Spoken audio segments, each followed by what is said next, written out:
আসসালামু আলাইকুম। আমন্ত্রণ বাংলাভিশন সংবাদে আপনাদের সাথে আছে আমি শাকিলা সোবহান। শুরুতেই বিআরবি কেবল সংবাদ শিরোনাম। ৪৮ দেশের কূটনীতিকদের সম্মানে প্রধানমন্ত্রীর নির্বাচন পরবর্তী চা চক্র ছিলেন জাতিসংঘ সহ আন্তর্জাতিক সংস্থাগুলোর প্রতিনিধিরাও। 10 বছরে বাংলাদেশ থেকে ৫,৩০,০০০ কোটি টাকা পাচার, প্রকৃত পরিমাণ আরও বেশি, জিএফআই এর প্রতিবেদন। শপথ না নিতে ঐক্যবদ্ধ জাতীয় ঐক্যফ্রন্ট, বলেছেন রিজভী। শপথে আগ্রহী গণফোরামের এমপিরা, জানিয়েছেন মোকাব্বির খান। দেখছিলেন বিআরবি কেবল সংবাদ শিরোনাম। এবারে বিস্তারিত। প্রধানমন্ত্রী শেখ হাসিনা গতকাল বিদেশি কূটনীতিকদের সম্মানে চা চক্রের আয়োজন করেন। গণভবনে আয়োজিত চা চক্রে যুক্তরাষ্ট্র, যুক্তরাজ্য, কানাডা, চীন, রাশিয়া, জাপান, ভারত, জার্মানি, সৌদি আরব, সুইডেন, ইতালি সহ ৪৮টি দেশের রাষ্ট্রদূত, হাইকমিশনার ও মিশন প্রধান যোগ দেন। এছাড়া জাতিসংঘ, IMF, বিশ্বব্যাংক, UNDP, UNHCR সহ বিভিন্ন আন্তর্জাতিক সংস্থার প্রতিনিধিরাও চা চক্রে অংশ নেন। অনুষ্ঠানে আওয়ামী লীগের সিনিয়র নেতা তোফায়েল আহমেদ, আমির হোসেন আমু, সাধারণ সম্পাদক ওবায়দুল কাদের, পররাষ্ট্রমন্ত্রী AK আব্দুল মোমেন, HT ইমাম সহ অন্যরা উপস্থিত ছিলেন। অতিথিদের ঐতিহ্যবাহী নানা খাবারের মাধ্যমে আপ্যায়ন করা হয়।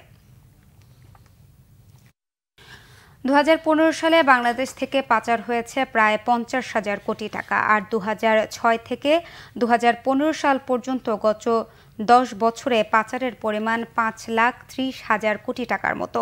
পাচারের পাশাপাশি 2015 সালে অবৈধভাবে দেশে অর্থ এসেছে $280 কোটি, যা টাকার অঙ্কে প্রায় 23,500 কোটি টাকা।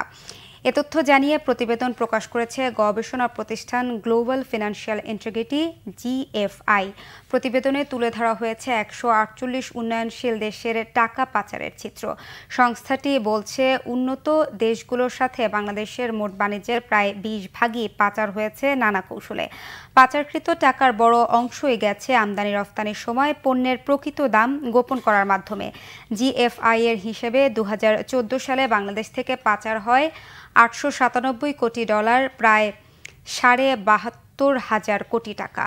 অঙ্কের হিসাবে 2015 সালে পাচারের পরিমাণ কমলেও GFI বলছে এটা আনুমানিক হিসাব, প্রকৃত পাচারের পরিমাণ আরও বেশি হতে পারে। সংস্থাটির প্রতিবেদন অনুসারে টাকার অঙ্কের দিক থেকে 2015 সালে অর্থ পাচারের শীর্ষ 30 দেশের একটি বাংলাদেশ। এক্ষেত্রে দক্ষিণ এশিয়া, ভারতের পরই বাংলাদেশের অবস্থান।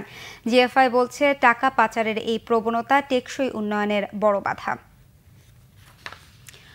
সংসদ সদস্য হিসেবে শপথ না নেয়ার ব্যাপারে জাতীয় ঐক্যফ্রন্ট এখনও ঐক্যবদ্ধ বলে জানিয়েছেন বিএনপির সিনিয়র যুগ্ম মহাসচিব রুহুল কবির রিজভী। নয়াপল্টনের কেন্দ্রীয় কার্যালয়ে সংবাদ সম্মেলনে তিনি অভিযোগ করেন, নির্বাচনে ভোট ডাকাতি হলেও প্রধান নির্বাচন কমিশনার সহ অন্য কমিশনারদের মনে কোনো অনুশোচনা নেই। সরকার ও তাদের একনিষ্ঠ অনুগ্রহভাজন নির্বাচন কমিশন 30 ডিসেম্বর নির্বাচনে যে ভূমিকা রেখেছে তাতে গোটা জাতি হতাশ। আইনশৃঙ্খলা বাহিনী আওয়ামী লীগকে বিজয়ী করতে মহা ভোট ডাকাতিতে নিয়োজিত থাকায় আইনশৃঙ্খলা পরিস্থিতির চরম অবনতি হচ্ছে। প্রতিদিন বাড়ছে গুম, খুন, ধর্ষণ, অপহরণ, ডাকাতি ও ছিনতাইয়ের লোমহর্ষক ঘটনা। জাতীয় ঐক্যফ্রন্টের নির্বাচিত এমপিরা শপথ না নেয়ার সিদ্ধান্তে এখনও অটল বলে জানান রুহুল কবির রিজভী।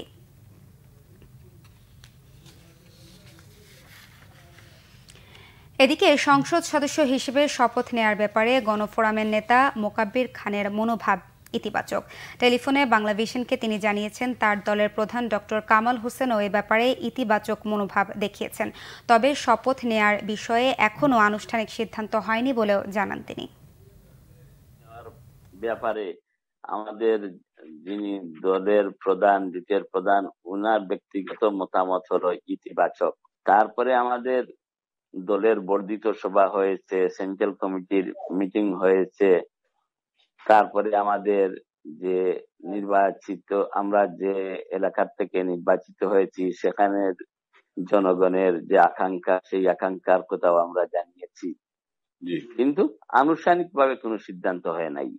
আর যেহেতু উনি দেশের বাইরে, উনার সিদ্ধান্ত এর বাইরে আমাদের কিছু করার কোনো ইচ্ছা নাই। উনি যেটা বলবেন আমরা সেটাই করব, এবং ওনার অপেক্ষায় আমরা আছি। সিদ্ধান্ত না, আমাদের মনোভাব ইতিবাচক, এটা বলতে পারেন। খিরসাপাত আম জিআই বা ভৌগোলিক নির্দেশক পণ্য হিসেবে নিবন্ধন পাওয়ায় আনন্দ বইছে চাঁপাইনবাবগঞ্জে। ইলিশ ও জামদানির পর দেশের তৃতীয় জিআই পণ্য হিসেবে নিবন্ধন পেল খিরসাপাত। এর ফলে দেশে আমের উৎপাদন বৃদ্ধির পাশাপাশি আমকেন্দ্রিক অর্থনীতি জোরদার হবে বলে মনে করছেন সংশ্লিষ্টরা। আমের রাজধানী চাঁপাইনবাবগঞ্জে ২৫০ জাতের আমের মধ্যে সবচেয়ে সুস্বাদু ও জনপ্রিয় খিরসাপাত। জেলার বাইরে এটি হিমসাগর নামেও পরিচিত।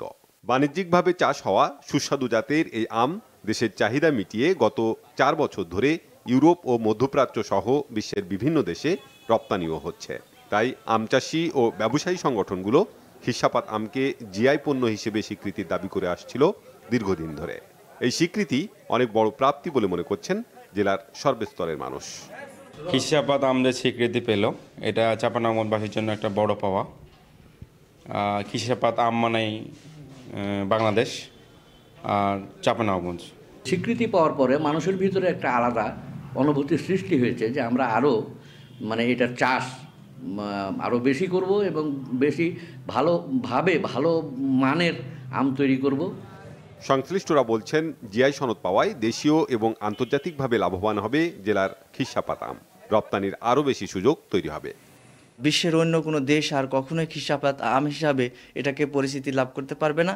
উত্তরোত্তর এই ভৌগোলিক নির্দেশক হিসাবে খিরসাপাত আম ওয়ার্ল্ড ফেমাসে উঠবে। খিরসাপাত এখন পণ্য হিসাবে দেশে এবং বিদেশে বাজারজাত করার জন্য বিরাট একটি সুযোগ সৃষ্টি হলো, যেটি কয়েক বছর থেকে যে আমের বিপর্যয় এবং আর্থিক ক্ষতি সেটি থেকে কাটিয়ে ওঠার জন্য আমাদের বিরাট কাজে লাগবে।